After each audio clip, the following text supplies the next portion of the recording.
Pemirsa Muslim masa kini, para fuqaha dan ulama sejarah Islam menyatakan bahwasanya orang yang pertama mengonsumsi biji kopi sebagai minuman adalah seorang ulama sufi yang bernama Abu Bakar bin Abdillah Asyadzili. Ketika ia melakukan perjalanan spiritual, ia melewati sebuah pohon kopi.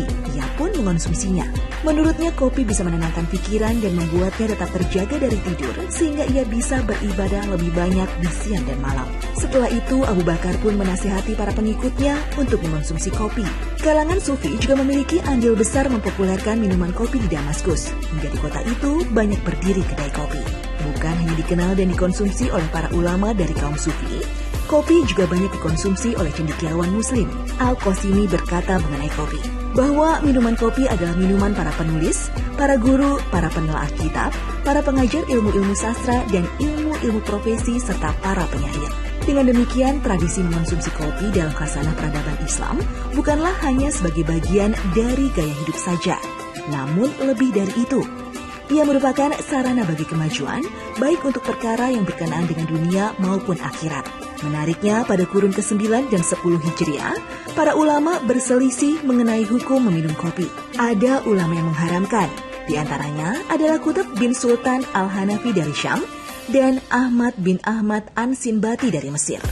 Mereka melihat ada bahaya yang ditimbulkan ketika seseorang mengonsumsi kopi, sedangkan kebanyakan ulama menyatakan mubah. Namun kemudian setelah itu ada kesepakatan seluruh ulama bahwasanya mengonsumsi kopi hukumnya mubah atau diperbolehkan. Alhamdulillah ya gitu, kalau di sini untung udah ada tempat sholat, jadi sekaligus jadi nggak cuma sekadar mendirikan tempat usaha, tapi juga ada nilai-nilai ibadah di dalamnya. Nah, dan kalau misalnya boleh nih, mungkin selama ini orang tuh masih kayak kerja takut-takut nih, aduh udah azan, tapi kerjaan itu belum selesai, sampai akhirnya kita mikir yang penting ngelarin kerjaan dulu, tapi lupa sebenarnya pekerjaan itu yang diberikan tuh bukan manusia yang memberikan pekerjaan itu, tapi Allah yang memberikan kita pekerjaan. Kalau nggak ada Allah gitu, belum itu kita bisa mendapatkan pekerjaan itu. Makanya besok-besok insya Allah nih pemirsa Muslim masa kini, kalau disuruh milih mana nih, kalau misalnya udah ada panggilan sholat dulu atau bekerja dulu, sholat dulu ya. Karena saya juga mau ngasih lihat liputannya, ketika kita benar-benar nurutin kewajiban Allah dulu, baru nanti Allah akan memberikan hak kepada kita. Seperti apa luar biasanya hidup di dunia ini jadi tanya. Menyegerakan sholat adalah salah satu amalan yang sering dianggap sepele oleh banyak orang.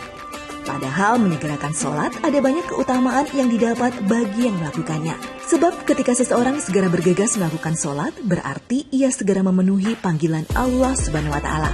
Karena pentingnya mendahulukan waktu sholat, Rasulullah SAW pernah bersabda, terdapat 3 hal yang harus diutamakan oleh seorang muslim, yaitu menyegerakan waktu sholat, menikahkan anak gadis di waktunya, dan mengurus jenazah. Hadis riwayat Bukhari dan Muslim. Dalam hadis Rasulullah SAW lainnya, Imam Al-Bukhari dan Muslim juga meriwayatkan, amalan yang paling dicintai Allah adalah sholat tepat pada waktunya, berbakti pada orang tuanya, dan jihad di jalan Allah. Hadis lain yang menjelaskan tentang pahala sholat adalah riwayat Abu Dawud, bahwa Rasulullah SAW pernah bersabda, Allah Ta'ala berfirman, sesungguhnya aku mewajibkan umatmu sholat 5 waktu, dan aku berjanji, barang siapa yang menjaga waktu-waktunya, maka aku akan memasukkannya ke dalam surga. Sedang yang tidak bisa menjaga waktunya, maka tidak mendapatkan apa-apa yang kujanjikan. Hadis riwayat Abu Dawud. Diampuni dosa-dosanya adalah pahala lain yang didapat oleh orang-orang yang menyegerakan waktu sholatnya. Dalam salah satu hadisnya, Rasulullah SAW bersabda, sesungguhnya seorang hamba yang muslim, jika menunaikan sholat karena ikhlas kepada Allah, maka dosanya berguguran seperti bergugurannya daun-daun ini dari pohonnya. Hadis riwayat Ahmad. Itulah pahala-pahala yang akan didapatkan bagi orang-orang yang rajin melakukan sholat dengan tepat pada waktunya. Dan agar pengunjung dimudahkan untuk melakukan ibadah, maka di tempat ini disediakan tempat khusus untuk sholat yang nyaman dan bersih. Wah, kalau begini pengunjung pasti makin nyaman dibuatnya.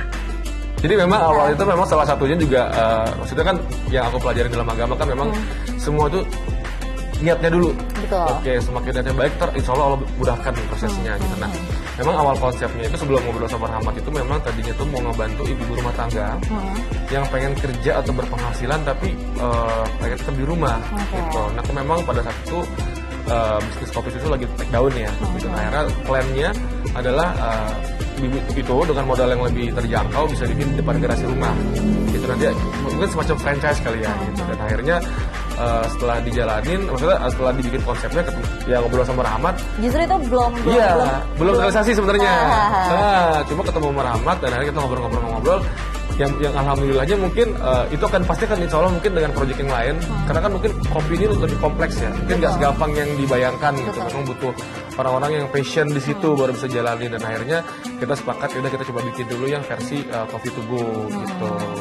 Tapi yang paling penting adalah berarti kalau kita ngambil kesimpulan dari cerita mereka berdua, niat baik itu kalau misalnya memang kita niatkan dan lillahi ta'ala ini hanya untuk membantu orang, bukan hanya sekedar untuk membuka usaha, tapi memang ada niatan membantu orang, Allah akan Allah akan mewujudkan, tapi dengan cara Allah gitu, bukan dengan cara apa yang kita pikirkan. Kebukti gitu, maksudnya kayak tadi Mas Alfa bilang nggak pernah kepikiran sebelumnya kerja bareng sama Mas Rahmat yang sebenarnya kalian tuh teman sekantor gitu, tapi pada akhirnya malah justru bisa buka bareng. Dan ini udah berapa lama?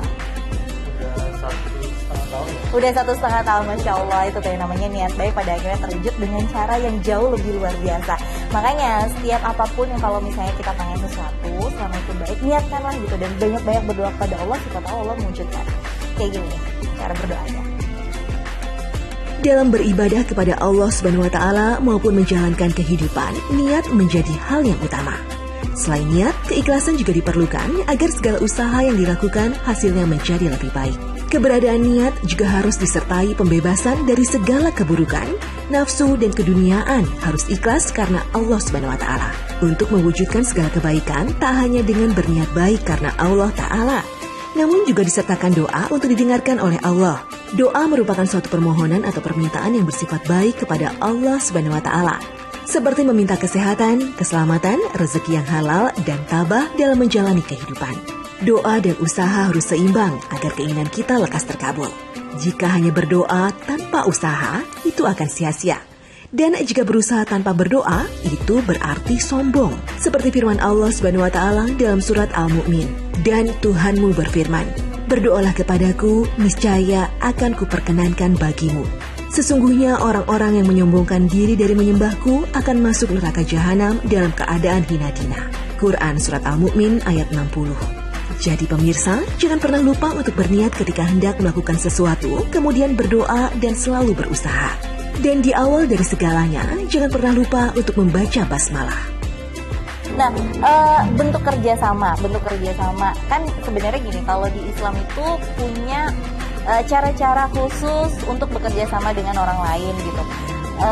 Kepada siapapun, biar sama-sama adil, karena adil itu penting. Kalau kalian di awal kerjasama itu bentuknya kayak gimana? Konsepnya bagi hasil yang kita usahakan sesuai dengan syariat Islam gitu. Jadi memang tiap akhir bulan itu kita ada bagi hasil sama investor gitu.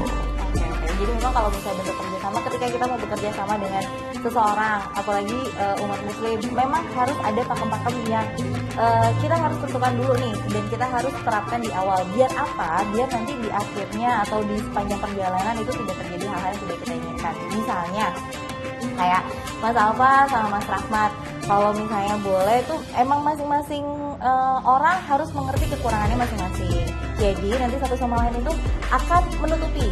Nah itu juga penting. Terus yang tadi, akad di awal itu sudah harus jelas. Kayak ini kan, akad usahanya sudah jelas di awal bagi hasil. Masya Allah, itu baru 2 dari sekian banyak sebenarnya.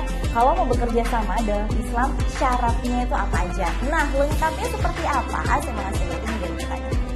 Islam sebagai agama yang universal mengatur segala aspek kehidupan manusia, di antaranya aturan syariah dalam bermuamalah. Muamalah sendiri diartikan sebagai kegiatan yang menyangkut hubungan antar manusia yang meliputi aspek politik, ekonomi, dan sosial. Dalam bermuamalah, kita sering melakukan berbagai bentuk kerjasama antara kedua belah pihak. Dalam Islam, kerjasama tersebut diatur dalam sebuah akad bernama akad mudharabah. Konsep mudharabah adalah dalam bingkai usaha. Jika meminjamkan uang untuk kepentingan yang bersifat konsumtif disebut dengan riba. Pengertian kirat atau mudharabah adalah suatu bentuk akad yang dibuat oleh kedua belah pihak untuk membangun suatu usaha dengan keuntungan dibagi berdua sesuai kesepakatan. Rukun mudharabah terdiri dari akad, usaha halal yang disepakati, modal atau harta, Syahibul mal atau pemilik dana, mudarib atau pelaku usaha, dan keuntungan. Cara mengambil keuntungan terbagi menjadi 2 bagian, yakni dengan cara mengambil persentasenya untuk penyandang dana dan pelaku usaha. Diperlukan sikap adil dalam membagi hasil. Apabila usahanya sudah berjalan stabil, berpengalaman, teruji dari waktu ke waktu, dan berkembang dari satu tempat ke tempat lainnya, maka boleh mengambil keuntungan atas kesepakatan bersama.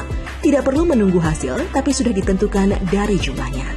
Allah Subhanahu wa Ta'ala berfirman dalam surat An-Nahl, "Sesungguhnya Allah menyuruh kamu berlaku adil dan berbuat kebajikan, memberi kepada kaum kerabat, dan Allah melarang dari perbuatan keji, kemungkaran, dan permusuhan. Dia memberi pengajaran kepadamu agar kamu dapat mengambil pelajaran." Quran Surat An-Nahl ayat 90. Dengan niat dan komitmen yang sesuai dengan ajaran Islam, semoga usaha yang kita jalankan mendapatkan keberkahan dan keridhaan Allah Subhanahu wa Ta'ala. Amin ya rabbal alamin. Pemirsa, sesaat lagi saya akan mencicipi makanan dan minuman dari kedai yang dirintis oleh Alfa dan Rahmat ini. Seperti apa rasanya?